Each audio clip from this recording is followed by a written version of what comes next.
이 시간 함께 보실 말씀은 욥기 41장 1절부터 34절까지의 말씀입니다. 우리 한 절씩 교도가요 읽도록 하겠습니다.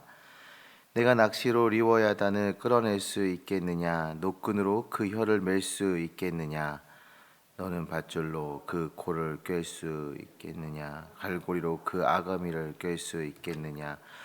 그것이 어찌 내게 계속하여 간청하겠느냐? 부드럽게 내게 말하겠느냐? 어찌 그것이 너와 계약을 맺고 너는 그의 영원히 종을 삼겠느냐? 내가 어찌 그것을 새를 가지고 놀듯 하겠으며 내 여종들을 위하여 그것을 메어 두겠느냐? 어찌 장사꾼들이 그것을 놓고 거래하겠으며 상인들이 그것을 나누어 가지겠느냐? 내가 능히 많은 창으로 그 가죽을 찌르거나 작사를 그 머리에 꽂을 수 있겠느냐?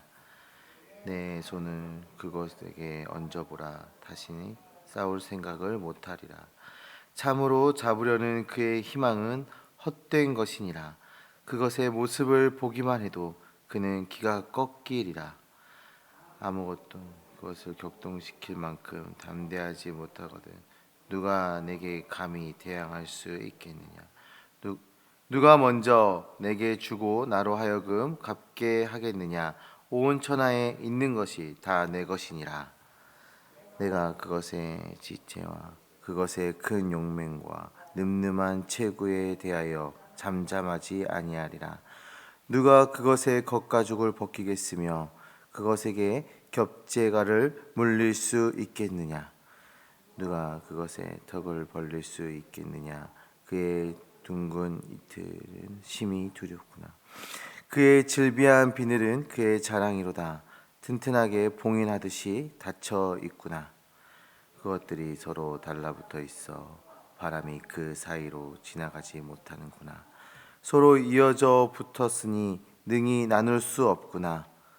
그것이 재채기를 한즉 빛을 발하고 그것의 눈은 새벽의 눈꺼풀빛 같으며 그것의 입에서는 횃불이 나오고 불꽃이 튀어나오며 그것의 콧구멍에서는 연기가 나오니 마치 갈대를 태울 때에 솥이 끓는 것과 같구나. 그의 입김은 숯불을 지피며 그의 입은 불길을 뿜는구나. 그것의 힘은 그의 목덜미에 있으니 그 앞에서는 절망만 감돌 뿐이구나. 그것의 살껍질은 서로 밀착되어 탄탄하며 움직이지 않는구나. 그것의 가슴은 돌처럼 튼튼하며 맷돌 아래짝같이 튼튼하구나. 그것이 일어나면 용사라도 두려워하며 달아나리라. 칼이 그에게 꽂혀도 소용이 없고 창이나 두창이나 화살촉도 꽂히지 못하는구나. 그것이 쇠를 지푸라기 같이 놋을 썩은 나무 같이 여기니 화살이라도 그것을 물리치지 못하겠고 물맷돌도 그것에게는 겨같이 되는구나. 그것은 몽둥이도 지푸라기 같이 여기고 창이 날아오는 소리를 우습게 여기며 그것의 아래쪽에는 날카로운 토기 조각 같은 것이 달려 있고 그것이 지나갈 때는 진흙바닥에 돌에 깊은 물을 솥에 물을 끓는 같게 하며 바다를 기름병 같이 다루는도다. 그것이 뒤에서 빛나는 물줄기가 나오니 그는 깊은 바다를 백발로 만드는구나. 세상에는 그것과 비교할 것이 없으니 그것은 두려움이 없는 것으로 지음 받았구나. 그것은 모든 높은 자를 내려다보며 모든 교만한 자들에게 군림하는 왕이니라. 아멘.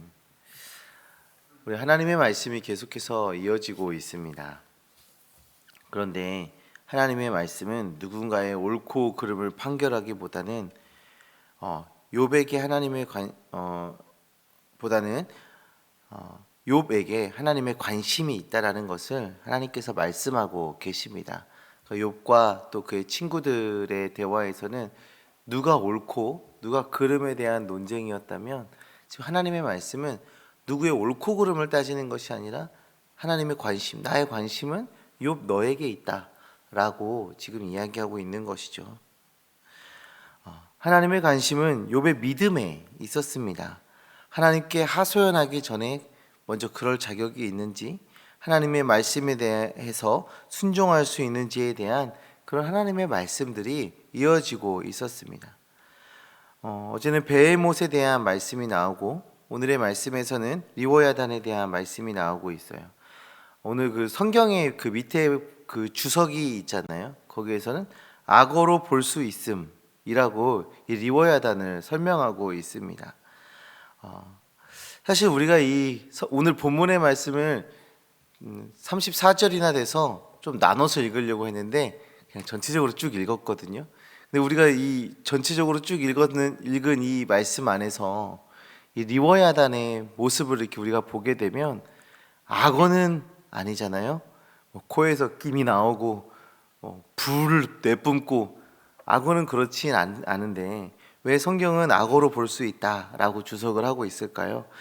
그 모습이 우리가 상상할 수 있는 가장 닮아있는 짐승이 바로 악어이기 때문에 악어로 볼 수 있다라고 말을 하고 있습니다. 1절부터 8절의 말씀을 보시면 이 리워야단은 사냥할 수도 없고 자신이나 여종을 위해서 장난감으로 삼을 수도 없고, 그러니까 집에서 기르는 어떤 반려견처럼 뭐 이렇게 기를 수 있는, 가축으로 기를 수 있는 동물이 아니다라고 말하고 있고요. 또 상인들과 거래하기 위한 상품으로 사용할 수도 없다라고 묘사해주고 있습니다. 즉 욥은 리워야단을 자신이 원하는 대로 제어할 수 없다라는 것입니다. 8절에 하나님께서 욥에게 리워야단에게 손을 얹어보라 라고 말씀하시는데, 손을 얹기만 해도 다시 싸울 생각조차 하지 못하게 된다라고 말씀하십니다. 굉장히 그 리워야단의 그 통제할 수 없는 강인함, 두려움, 이런 것들에 대해서 말씀하고 계시죠. 9절부터 또 11절의 말씀에서도 하나님은 다시 한번 리워야단의 강력한 힘에 대해서 말씀하고 계십니다. 누구도 리워야단을 잡을 수가 없다. 리워야단을 보기만 해도 싸울 의지가 사라진다 라는 것을 계속해서 말씀하고 계세요. 뿐만 아닙니다. 12절부터는 리워야단의 강한 가죽과 입에 대해서 말씀하시고 18절부터는 그 공포스러운 얼굴에 대해서, 22절에 대해서는 목과 배월 또 심장의 그 튼튼함에 대해서 말씀하시고 25절부터는 리워야단의 방어력에 대해서, 리워야단의 그 강함에 대해서 우리 하나님께서 세세히 설명해 주고 있습니다. 하나님께서 이렇게 많은 지면을 사용해서 그 욥에게 리워야단의 강함을 말씀하고 계시는 이유가 무엇일까요? 그 이유는 10절 후반부 또 11절을 통해서 우리가 알 수 있는데요. 리워야단이 아무리 강하고 대항할 수 없는 리워야단에게 대항할 수 있는 것이 없다 해도 그마저도, 그 리워야단마저도, 그 두렵고 무서운 리워야단마저도 하나님의 소유 아래에 있다라는 것입니다. 욥과 세 친구 그리고 엘리후는 자신의 주장이 옳다, 내가 지혜 있는 자다 라고 논쟁해 왔습니다. 자신들의 지혜가 뛰어나고 힘이 있다고 서로 주장해 왔지만 하나님이 말씀하시는 거예요. 너네가 가지고 있는 힘, 그 권능, 능력, 이 모든 것들은 리워야단만 못하다. 리워야단 앞에서는 너희들은 약한 존재이다 라고 하나님이 말씀하십니다. 그러나 그 리워야단마저도 제압하시고 다스리시는 분이 바로 하나님이시다 라고 하나님께서 말씀하고 계시는 것입니다. 그렇습니다. 하나님은 세상의 그 무엇보다도 강하신 분이십니다. 그리고 하나님은 지혜로우신 분이십니다. 아무리 뛰어난 지식을 가지고 강한 힘을 가졌다고 해도 하나님의 힘과 지혜를 넘어설 수는 없는 것입니다.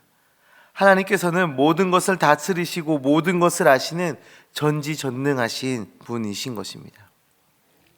그동안 하나님께 하소연하고 하나님과 논쟁하려 했던 이 욥에게 하나님께서 그 하나님의 크심에 대해서 다시 욥에게 말씀하고 계신 것이죠.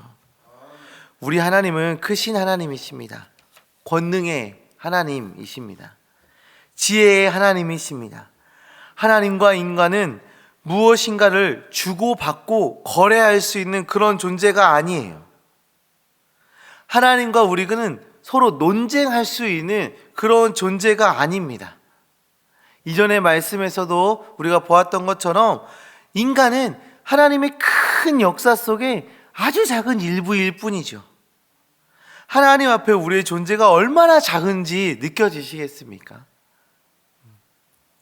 간혹 우리는 하나님은 우리를 사랑하시고 언제나 우리의 기도를 들어주시는 분이라고 생각할 뿐 그분이 얼마나 위대한 분인지 인식하지 못할 때가 있어요.